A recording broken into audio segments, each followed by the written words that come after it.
নমস্কাৰ জিকি হাবাই কাবেৰীলৈ সকলোকে স্বাগতম মই কাবেৰী হাজৰিকা আজিৰ এই ভিডিঅ'টোত মই অসমৰ কলা আৰু সংস্কৃতি শীৰ্ষক সিৰিজটোৰ 4 নম্বৰ ভিডিঅ'টো আলোচনা কৰিম আশা কৰোঁ আপোনালোক সকলো উপকৃত হ'ব আহক আমি ভিডিঅ'টো আৰম্ভ কৰোঁ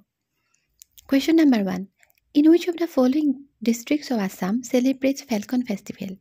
তলত দিয়া অসমৰ কোনখন জিলাত ফেলকন ফেষ্টিভেল উদযাপন কৰা হয়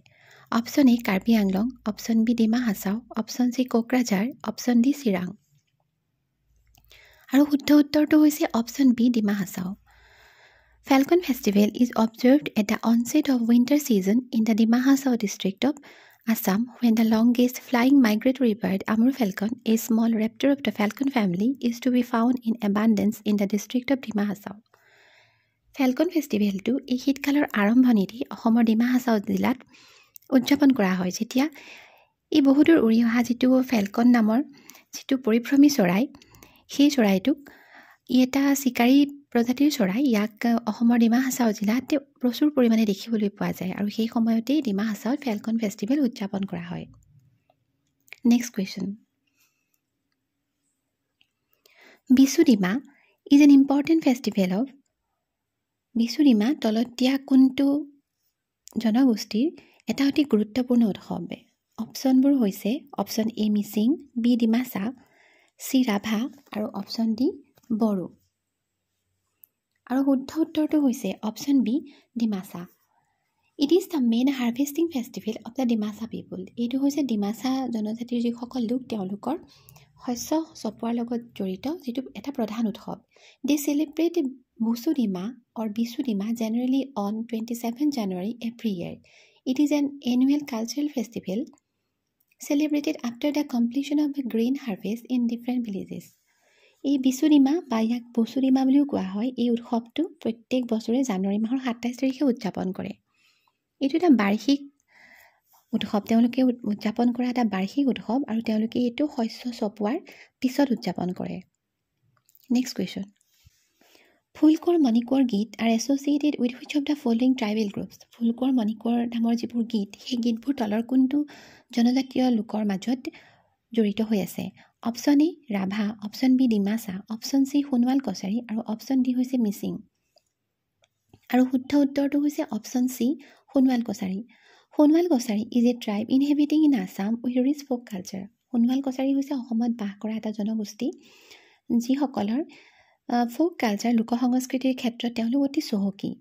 among the popular Assamese ballads the ফুলকৰ and মণিকৰ গীত is most well known ballad সম্পৰ্কে মই আপোনালোকক আগতেও কৈছোঁ বেলাডবোৰ হৈছে আচলতে এটা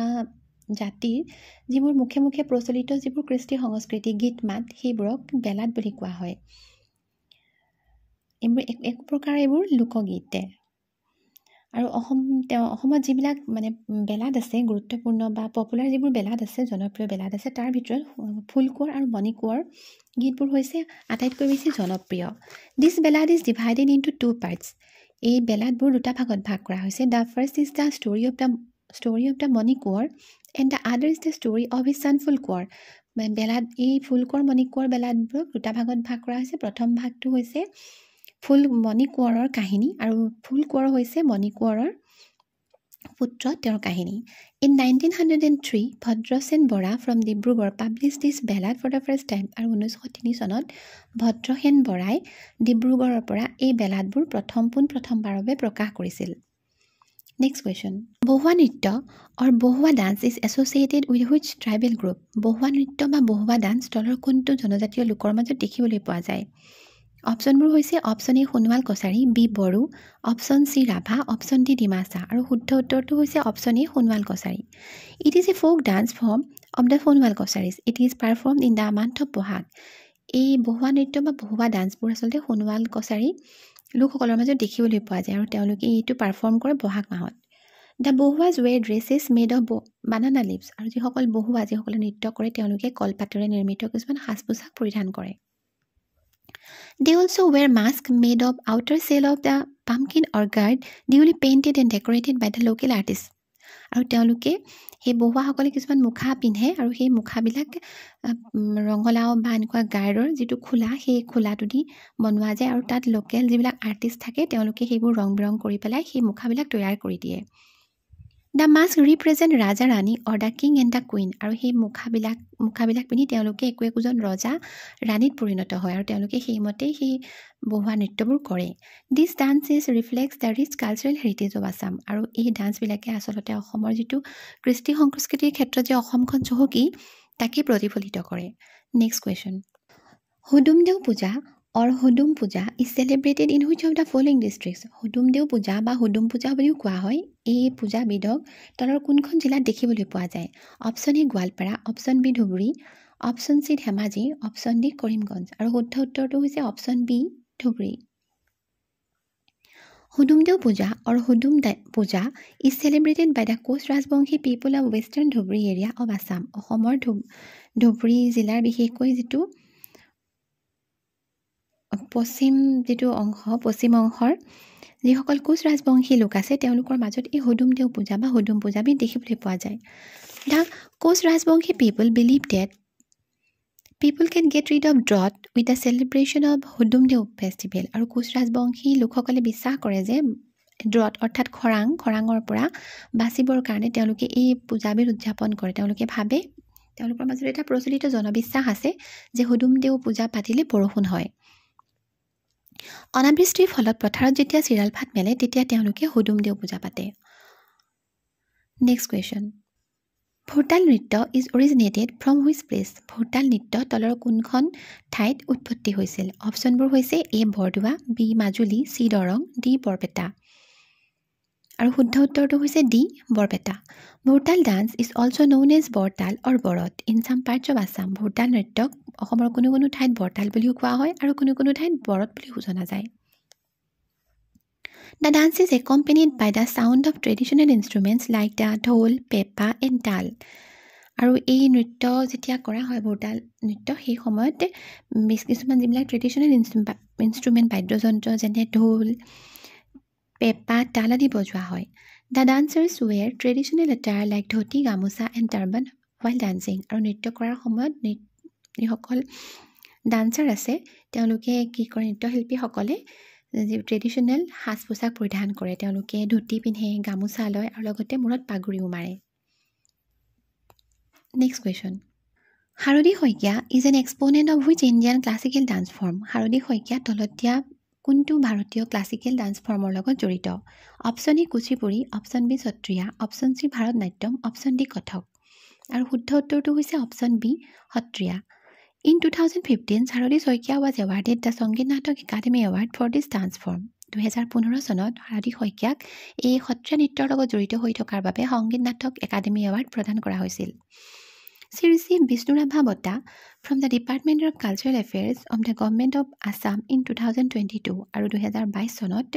অসম চৰকাৰৰ যিটো ডিপাৰ্টমেণ্ট অফ কালচাৰেল এফেয়াৰ্ছ আছে তাৰ পৰা তেওঁক বিষ্ণু ৰাভা বঁটাও প্ৰদান কৰা হৈছিল। নেক্সট কুৱেশ্যন গোটা মাৰৈ পূজা or Marai puja is celebrated by which community গোটা মাৰৈ পূজা ইয়াৰ আন এটা নাম মাৰৈ পূজা এই পূজাবিধ তলতীয়া কোনটো সম্প্ৰদায়ৰ মাজত দেখিবলৈ পোৱা যায় option A Koch Rajbongshi option B Sonowal Kachari option C Dimasa option D Rabha আৰু শুদ্ধ উত্তৰটো হৈছে অপশ্যন এ কোচ ৰাজবংশী গোটা মাৰৈ পূজা or Marai puja is mainly চিন among the Koch Rajbongshi family of Dhubri district Dhubri জিলাত বাস কৰা যিসকল কোচ ৰাজবংশী পৰিয়ালৰ লোক আছে তেওঁলোকৰ মাজত এই গোটা মাৰৈ পূজা বা মাৰৈ পূজাবিধ দেখিবলৈ পোৱা যায় it is an important religious festival associated with the worship of snake popularly known as Manasa snake goddess আৰু এই গোটা মাৰৈ পূজাটো আচলতে এটা ধৰ্মীয় পূজা ধৰ্মীয় অনুষ্ঠান বুলিয়ে ক'ব লাগিব আৰু এই পূজাবিধত তেওঁলোকে কি কৰে সাপৰ যিগৰাকী দেৱী যাক মনসা বুলিও কোৱা হয় মা মনসাৰ তেওঁলোকে মা মনসাৰ পূজা কৰা যায় ইন দিছ পূজা folk songs and Deodhani dances are performed to please Manasa deity who is called with other names such as Marai বিশ্বহাৰী and Padma in Koch Rajbongshi society আৰু এই পূজাবিধত যেতিয়া এই গোটা মাৰৈ পূজাবিধ কৰা হয় এই পূজাত তেওঁলোকে কিছুমান ফ'ক ছং গায় লোকগীত গায় লগতে দেওধনী নৃত্যও তেওঁলোকে প্ৰদৰ্শন কৰে যাতে তেওঁলোকে মা মনসাক সন্তুষ্ট কৰিব পাৰে আৰু কোচ ৰাজবংশীসকলে মা মনসাক বিভিন্ন নামেৰে মাতে যেনে মাৰৈ বুলি তেওঁলোকে মাতে বিশ্বহাৰী বুলি কয় আৰু লগতে পদ্মা বুলিও কয় next question who drew the emblem of the Assam Sahitya Sabha Assam সাহিত্য সভাৰ যিটো প্ৰতীক সেই প্ৰতীকটো কোনে আঁকিছিলে অংকন কৰিছিলে option A Jyotiprasad Agarwala option B Jugal Das option C Dalimi Das option C Bishnuprasad Rabha আৰু শুদ্ধ উত্তৰটো হৈছে option B Jugal Das Jugal Das the monographer of the logo Asam Sahitya Sabha drew this on 28 October 1960 যুগল দাস যিজন ব্যক্তিয়ে অসম সাহিত্য সভাৰ প্ৰতীকটো অংকন কৰিছিলে তেওঁ এই প্ৰতীকটো 1960 চনৰ 28 অক্টোবৰত অংকন কৰিছিলে অসম সাহিত্য সভা was founded in 1917 to promote the culture of Assam and Assamese literature Assam Sahitya সভা 1917 চনত প্ৰতিষ্ঠা কৰা হৈছিল আৰু এই অসম সাহিত্য সভাই কি কৰিছিল অসমৰ যিটো কৃষ্টি সংস্কৃতি এইটো প্ৰমোট কৰে next question Among which of the following is recognized as the cultural World Heritage Site by UNESCO? তলতীয়া কোনটোক ইউনেস্কোৱে কালচাৰেল ৱৰ্ল্ড হেৰিটেজ ছাইট হিচাপে গণ্য কৰিছে আমি ইউনেস্কোৰ কথা জানো তেওঁলোকে কিছুমান ঠাইকে ৱৰ্ল্ড হেৰিটেজ ছাইট ঘোষণা কৰিছে আৰু তলত কেইটামান মই অপশ্যন দিছোঁ তাৰ ভিতৰতে শুদ্ধ উত্তৰটো আছে option E Rang Ghar option B Kaziranga national park option C Charaideo Moidam option D Kamakhya temple আৰু শুদ্ধ উত্তৰটো হৈছে option C Charaideo Moidam There are 43 World Heritage Sites in India. ভাৰতত মুঠতে 43টা World Heritage Site আছে. Out of these 35 are cultural, 7 are natural, and 1 is Kanchenjunga National Park is of mixed type, listed for both cultural and natural properties. Is a total 43টা World Heritage Site আছে. তাৰে ভিতৰতে 35টা হৈছে cultural আৰু 7টা হৈছে natural. আৰু লগতে এটা হৈছে কাঞ্চনজংঘা যিখন নেশ্যনেল পাৰ্ক এইটো মিক্স টাইপত ধৰা হৈছে অৰ্থাৎ এই কাঞ্চনজংঘা নেশ্যনেল পাৰ্কৰ গাত অলপ কালচাৰেল হেৰিটেজ সাইটৰো গুণ আছে আৰু লগতে কিছুমান নেচাৰেল প্ৰপাৰ্টিজো পোৱা যায় out of the 35 cultural heritage sites one site Moidams the mount burial system of the Ahom dynasty is in Assam আৰু লগতে এই যে 35টা কালচাৰেল হেৰিটেজ সাইট আছে তাৰে ভিতৰতে যিটো চৰাইদেউত থকা মৈদাম এই মৈদামবোৰ হৈছে আহোমসকলৰ সমাধি ক্ষেত্ৰ যিটো অসমত আছে And of the 7 natural heritage sites in India, 2 sites Kaziranga National Park and Manas National Park are in Assam. আৰু লগতে যি 7টা natural heritage site আছে সেই তাৰে ভিতৰত কাজিৰঙা নেশ্যনেল পাৰ্ক আৰু লগতে মানাহ নেশ্যনেল পাৰ্ক এই দুইটা নেচাৰেল হেৰিটেজ সাইটত অন্তৰ্ভুক্ত বন্ধুসকল আজিলৈ ইমানেই আশা কৰোঁ ভিডিঅ'টো চাই আপোনালোকে ভাল পালে যদি সেই ভিডিঅ'টো চাই আপোনালোক উপকৃত হৈছো বুলি ভাবে তেনেহলে প্লিজ মোৰ ভিডিঅ'টো লাইক আৰু মোৰ চেনেলটো সাবস্ক্ৰাইব কৰিব ধন্যবাদ